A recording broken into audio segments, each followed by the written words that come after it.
নমস্কার, জবাব চাই বাংলার এই বিশেষ এপিসোডে আমি ময়ূক রঞ্জন ঘোষ। আপনারা হয়তো ভাবছেন এই মুহূর্তে আমি কয়েদখানায় রয়েছি বা কোনো নাটক হচ্ছে, কিন্তু বিশ্বাস করুন নাটকই হচ্ছে। নাটক হচ্ছে ওদের সাথে। ওকে এই মুহূর্তে আমি একবার যদি সামনে নিয়ে আসি, ওকে এই মুহূর্তে আমি যার সাথে দাঁড়িয়ে রয়েছি তার নাম তন্ময় হালদার। তন্ময় হালদার মুর্শিদাবাদ ঔরঙ্গাবাদ হাই স্কুলের টিচার ছিল। বাড়ি পাথর প্রতিমায়, বায়োলজি 9 এবং 10 ক্লাসের মাস্টারমশাই ছিলেন। এমএসসি করেছেন জুওলজিতে, বিএড পাশ করেছেন এবং এখন মমতা বন্দ্যোপাধ্যায়ের কল্যাণে এভাবে কয়েদি সেজে 26,000 শিক্ষক যারা চাকরি হারিয়েছে তাদের সাথে নবান্ন অভিযানে গেছিলেন। নবান্ন অভিযানে তন্ময় বলুক, তন্ময় আপনি কি মমতা বন্দ্যোপাধ্যায়ের সাথে কোনো সাক্ষাৎ করতে পেরেছেন? না, আজকের পারিনি, কারণ প্রথম কথা নবান্ন পর্যন্তই যেতে দেওয়া হয়নি, তার কিছুটা আগেই আমাদেরকে আটকে দেওয়া হয়েছে। কত কিলোমিটার হাঁটলেন আপনারা? তবু মোটামুটি আমি এক্স্যাক্ট বলতে পারবো না। হাওড়া স্টেশন থেকে বেশ কিছুটা আমরা গিয়েছিলাম, প্রায় 3 কিলোমিটার, প্রায় 3-3.5 কিলোমিটার হবে। আমরা হেঁটে গিয়েছি, তারপরে দেখছি একটা বিশাল বড় মানে একটা ব্যারিকেড করে 6 ফুট 7 ফুট হাইটের একটা ব্যারিকেড করে আমাদেরকে আটকে দেওয়া হয়েছে। আমাদের সাথে উনিও তো দেখাই করেননি, মুখ্য সচিবের সঙ্গে সম্ভবত কথা হয়েছে আমাদের প্রতিনিধিদের। তো এটা কিন্তু পূর্ব ঘোষিত ছিল যে আমরা আজকের যাব, ওনার সাথে কথা বলবো এবং সম্পূর্ণভাবে সেটা একটা শান্তিপূর্ণভাবেই আমাদের যাওয়ার কথা ছিল। তো আমি জানি না বা বুঝতে পারছি না যে কেন ওনারা হঠাৎ করে মাঝ রাস্তাতে আমাদের যাওয়ার পথটা বন্ধ করে দিলেন। তো চলতি পথ বা চলার পথ হয়তো বন্ধ করে দেওয়া গেল ব্যারিকেড করে, কিন্তু মেধার পথটা কি বন্ধ করে দেওয়া যাবে? আমি দেখতে পাচ্ছি আপনি এই ভারী, এটা এটা এটা কম কম ভারী নয়, এটা যথেষ্ট ভারী লোহার শিকল পড়েছেন। এবং আমি জাস্ট ওজনটা দেখানোর জন্য বলবো, যেভাবে এই জিনিসটা, এটা ভয়ঙ্কর ওজন।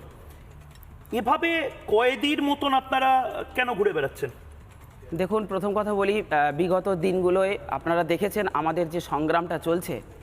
আমরা যারা যোগ্য শিক্ষক নিজের যোগ্যতায় চাকরি পেয়েছিলাম, তাদের প্রতি যে অমানবিক যে অত্যাচার চালানো হচ্ছে, যখন খুশি তখন যেভাবে খুশি লাঠিচার্জ করা হচ্ছে, আমাদেরকে যেখানে খুশি টেনে হিচড়ে জেলখানা পর্যন্ত নিয়ে যাওয়া হচ্ছে। তো এখান থেকে আমার মনে হয়েছে যে একজন আসামি বা একজন কয়েদির ক্ষেত্রে হয়তো এরকম ব্যবহার হতে পারে, কিন্তু আমার যে স্বপ্নটা ছিল, আমি যে স্বপ্ন নিয়ে শিক্ষকতার যোগ্যতা এসেছিলাম, শিক্ষকতার পেশায় এসেছিলাম, আমি কখনো ভাবিনি যে আমার সেই স্বপ্নটাকে এভাবে রাস্তার ধুলোয় মিশিয়ে দেওয়া হবে, একজন কয়েদির মতো করে তার সাথে আচরণ করা হবে। এটা আমার একদম ভাবনার অতীত, আমার স্বপ্নের অতীত। এটা আমি কোনোদিন কল্পনাও করতে পারি না যে আমার ছাত্ররা তারা আমাকে দেখে বলছে যে স্যার আপনি কেন এইরকম একটা ছদ্মবেশে ঘুরে বেড়াচ্ছেন দিনের পর দিন, কখনো ললিপপ গলায়, কখনো মানে জঞ্জাল নিয়ে ঘুরে বেড়াচ্ছেন, কখনো একটা লক্ষ্মীর ভাণ্ডার নিয়ে ঘুরে বেড়াচ্ছেন। প্রত্যেকটা বেশে আপনার একটা মানে এই ধরনের আচরণ কেন বা এই ধরনের রূপ কেন? আমি একজন যোগ্য শিক্ষক, আমি আজকে নির্দোষ একটা কয়েদি বলতে পারি, যেহেতু কয়েদির একটা ড্রেস পরেছি, কিন্তু আমি তো কোনো দোষ করিনি। আমার কার দোষের সাজা আমাকে নিতে হচ্ছে? আমার বাচ্চাটা আমাকে বলছে যে বাবা তুমি সাবধানে যাবে, যে কোনো আন্দোলনে যাও, তুমি সাবধানে যাবে, পুলিশ যেন তোমাকে না মারে। আমার বাবা মা, আমার বাড়ির আমার সমস্ত পরিবার তারা দেখছে, তারা বলছে আমাকে যে এটা কি আমাদের প্রাপ্য? আমরা যারা নিজের যোগ্যতায় চাকরি পেলাম, যে যোগ্যতার নিজের সম্মানটাকে পেয়েছিলাম, আজকের সেই সম্মানটাকে ধুলোয় মিশিয়ে দেওয়া হলো কয়েকটা সেকেন্ডের মধ্যে, কিছু রাজনীতির মধ্যে দিয়ে, কিছু অরাজকতার মধ্যে দিয়ে। কেন? এগুলো কিসের? এগুলো তো আমাদের প্রাপ্য ছিল না। আমরা তো এরকম কোনো স্বপ্ন দেখিনি যে একটা শিক্ষকতা করব বলে স্বপ্ন দেখেছিলাম, স্কুল চক ডাস্টার নিয়ে ছাত্রদেরকে শিক্ষা দেব এবং আমি যা শিখেছি ছোট থেকে সেগুলো বাচ্চাদেরকে শিক্ষা দেব। আপনি জুলজির টিচার? আমি জুলজির টিচার। মানে ভাবুন, দর্শকদেরকে বলছি, আপনার বাড়ির কারোর সঙ্গে যেন তন্ময় হালদারের মতন পরিস্থিতি পরিবেশ তৈরি না হয়। আজকে মজা লুটুন। তন্ময় হালদারের মতন টিচাররা, রজত হালদারের মতন টিচাররা, তারা আজ কয়েদি ড্রেসে, এরা শিক্ষক। আপনার ছেলে মেয়েকে যারা এতদিন ধরে 26,000 টিচার স্যাররা যারা পড়াতো, তারা আজ দেখছে বাংলা টেলিভিশনে 1 নম্বর শো জবাব চায় বাংলাতে, তন্ময় হালদার একজন জুলজি বায়োলজির টিচার, এমএসসি পাশ করে আজ কয়েদিদের মতন ঘুরছে। তার কারণ হলো নাটকই তো চলছে। নাটকই তো চলছে। প্রথমে বলছেন চাকরি দেব, তারপরে বলছেন চাকরি দেওয়া পসিবল না। প্রথমে বলছেন লিস্ট বের করব, তারপরে লিস্ট বের করা পসিবল নয়।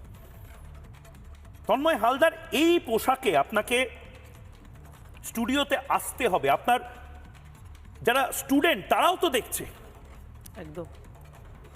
এবং এই পোশাকটা আজকে দেখছেন, মানে বা যারা দূরদর্শনে দেখছেন তাদেরকে একটু বলি যে আজকের শিক্ষার ক্ষেত্রটাকে যেভাবে ছোট করতে করতে করতে করতে একটা বেড়ি দিয়ে আটকে দেওয়ার চেষ্টা চলছে, প্রত্যেকটা স্কুল কলেজ যেভাবে শিক্ষকদের মানে একটা অভাবে ধুঁকছে, এই জায়গা থেকে আমার মনে হচ্ছে কেউ বোধহয় ভাবছেন যে শিক্ষা বা শিক্ষক এরা হচ্ছে সমাজের জঞ্জাল।